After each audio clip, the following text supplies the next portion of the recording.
कि जो फौज होता है उसमें आपको ये कोई सिर्फ रिटन एग्जाम नहीं है। अब जैसे CDS के बारे में आप लोग जानते होंगे, क्योंकि मैं एक NCC कैडेट थी, C सर्टिफिकेट होल्डर थी, तो मेरे को डायरेक्ट SSB इंटरव्यू के लिए बुलाया गया था।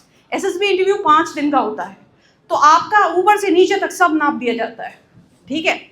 और उसके बाद मेडिकल्स होते हैं, तो आपकी बॉडी का एक एक हड्डी वो जांच लेते हैं कि आप ठीक हो कि नहीं हो। और उसके बाद मेरा ऑल इंडिया मेरिट लिस्ट में नंबर 2 पोजीशन पे नाम था। और इस तरह से मैं पहुंची एकेडमी, और मुझे लगा कि बस हो गया, अब तो बन जाएंगे अफसर। और जब मैं एकेडमी पहुंची तो हमारी ट्रेनिंग होती है चेन्नई में, दुनिया की 2nd टफेस्ट एकेडमी है वो, because of the temperatures there. तो मेरे तो तोते उड़ गए कि यहाँ से तो नहीं हो पाएगा, यहाँ से तो भागने का भी स्कोप नहीं था। आप दीवार फान के भागते, आपको पकड़ के वापस अंदर, सिर्फ मर के ही आप बाहर जा सकते हैं, ऐसे नहीं जाने देंगे वो।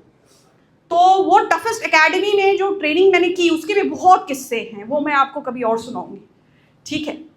उसके बाद जब मेरी पोस्टिंग आई, पहली पोस्टिंग तो आई मेरी पोस्टिंग श्रीनगर, सीधे गर्मी से उठाकर पटक दिया ठंड में। मैंने समर में ट्रेनिंग की थी चेन्नई में 45 डिग्री टेम्परेचर में, और मेरी पोस्टिंग हो गई श्रीनगर में माइनस टेम्परेचर्स। एनीवेज बहुत जोश था, बोले अब तो टेररिस्ट मार के गिराएंगे, कोई फर्क नहीं पड़ता।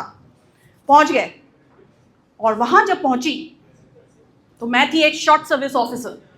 शॉर्ट सर्विस यानी जो कुछ सालों के लिए जाते हैं फौज में, क्योंकि पहले महिलाओं के लिए परमानेंट कमीशन नहीं था, 20 साल की सर्विस नहीं थी। और वहां थे सारे मर्द और सब परमानेंट कमीशन।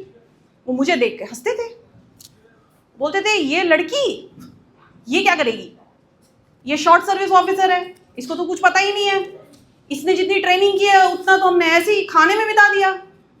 मेरा जो CO था, कमांडिंग ऑफिसर, जिसको मैं रोज सल्यूट करती थी, फौज में आप अपने सीनियर्स को सल्यूट करते हैं, वो मुझसे रोज सल्यूट लेता था और मुझे समझता था ये तो लड़की है, she is just a girl, what is she going to do.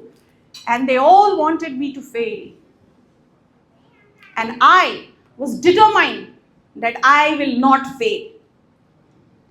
So then they assigned me, like in Fauj you have given a lot of duties.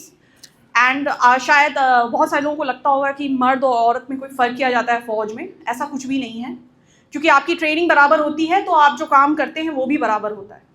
तो मैं श्रीनगर में पोस्टेड थी, मैं core of army air defence में थी, which basically shoots down enemy aircrafts.